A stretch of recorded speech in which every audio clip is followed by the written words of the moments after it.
महाराष्ट्राचं कुलदैवत कुळवाडी भूषण, महाराष्ट्राची आन बान शान छत्रपती शिवाजी महाराज, महात्मा ज्योतिबा फुले, छत्रपती शाहू महाराज, परमपूज्य डॉक्टर बाबासाहेब आंबेडकर, साहित्यरत्न अण्णाभाऊ साठे या आणि अशा सर्वच महाराष्ट्राच्या दैवतांना मी अभिवादन करतो।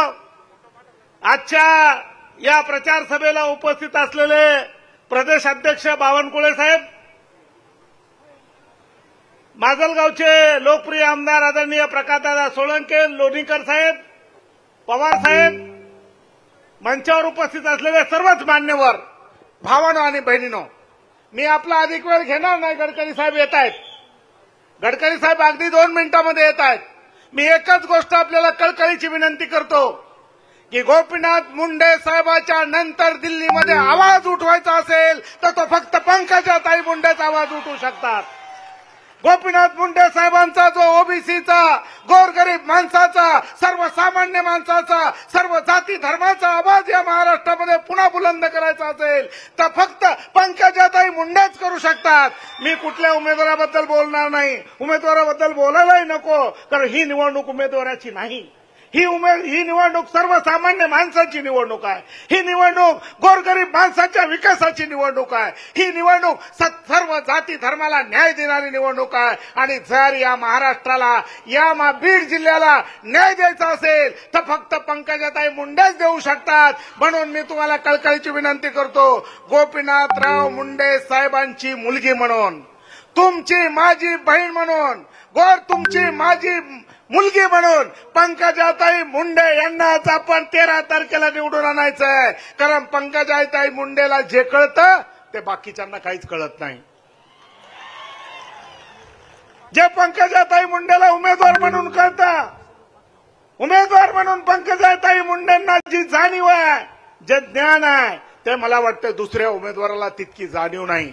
जातीपातीचं राजकारण या बीड जिल्ह्याला मान्य नाही। बावनकुळे साहेब, हा बीड जिल्हा क्रांतिसिंह नाना पाटलांचा जिल्हा, हा बीड जिल्हा गंगाधरप्पा बुरांडेचा जिल्हा, हा जिल्हा गोपीनाथ मुंडे साहेबांचा जिल्हा, हा जिल्हा केशर काकूंचा जिल्हा, हा जिल्हा रजनीताईचा जिल्हा, हा जिल्हा सर्व सुंदरराव साहेबांचा जिल्हा, पंडितांचा जिल्हा। या जिल्ह्यामध्ये कुठली जात पात धर्म चालत नाही आणि जो कोणी जात धर्म पंथ आणेल त्याला आडवा केल्याशिवाय या जिल्ह्यातली जनता राहणार नाही।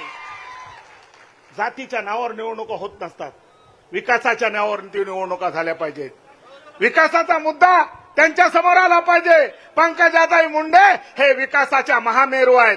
पंकजाताई मुंडे विकासाचं प्रतीक आहे। एक प्रतीक म्हणून पंकजाताईकडे आपण पाहिलं पाहिजे। आणि या बीड जिल्ह्याला विकासभिमुख नेतृत्व तुम्हाला उभं करायचं असेल, या बीड जिल्ह्यामध्ये विकासाची गंगा आणायची असेल, या बीड जिल्ह्याला विकास आणायचा असेल तर पंकजाताई मुंडेशिवाय पर्याय नाही। आणि म्हणून तुम्हाला माझी परत एकदा कळकळीची विनंती आहे, परत एकदा कळकळीची विनंती करतोय की बाबांनो, तुम्हाला हात जोडून विनंती करतोय, जातीपातीच्या राजकारणामध्ये अडकू नका। जो कुणी जातीपातीच्या राजकारणात अडकून जाईल त्याला उद्याच्या विधानसभेमध्ये त्याच्या हातात माती आल्याशिवाय राहणार नाही, त्याच्या नशिबात माती आल्याशिवाय राहणार नाही। तो जिल्हा परिषदेचा मेंबरही होणार नाही, तो नगरपालिकेचा मेंबरही होणार नाही। कारण जातीचं राजकारण हे विष आहे आणि हे विष पिऊ नका आणि कुणाला पाजण्याचा प्रयत्न करू नका, विष पाजण्याचा प्रयत्न करू नका। जातीचं राजकारण हे विष आहे, जात ही विष आहे आणि आज ती तुम्ही लोकांना पाजताय, उद्या तुम्हाला ते मृत्यू दिसतील आणि उद्या तुमचा मृत्यू सुद्धा झाल्याशिवाय राहणार नाही, हे लक्षात ठेवा। आणि म्हणून पंकजाताईंना पंकजाताई एक खमके नेतृत्व, पंकजाताई एक खमका नेतृत्व म्हणून आपल्याला पाहायचंय। आम्हाला रडकं नेतृत्व पाहायचं नाही। मी पाहिलं पंकजाताईंना, मी पाहिलं मुंडे साहेबाला खांदा देणारा कार्यकर्ता आहे मी पंकजाताईंना पाहिलं। पंकजाताई फक्त एक दिवस रडल्या आणि पुन्हा म्हणाल्या मला रडायचं नाही, मला माझ्या बाबासारखं लढायचंय। म्हणून पंकजाताई मुंडेंनी स्वतः लढण्यासाठी उभा टाकल्या। आणि म्हणून तुम्हाला माझी कळकळीची विनंती करायची की रडणाऱ्याला मतं द्यायचे का लढणाऱ्याला मतं द्यायचे? कुणाला? लढणाऱ्याला मतं द्यायचे।